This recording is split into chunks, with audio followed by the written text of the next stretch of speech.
So we are going to thank. Congratulations, Honorable Speaker, thanks, while there, you will use the Constitution of the Republic of Uganda to guide us. Thank you so much.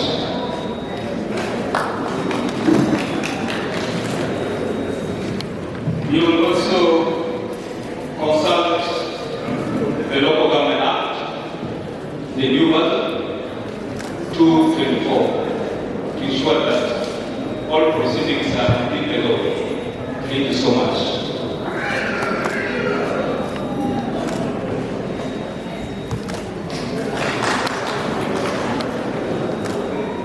The Holy Bible, or the Quran of Council, that is standard rules of procedure for local government councils in Uganda.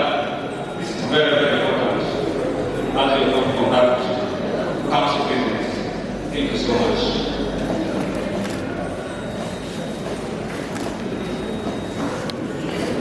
Wish you the best. Thank you.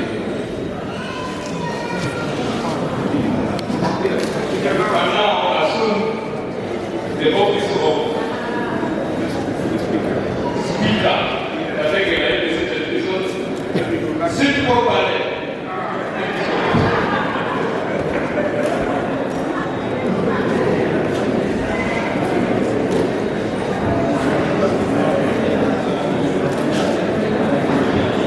By the power invested in me by the Local Government Act, I therefore constitute this House into full council meeting of our regular City Division.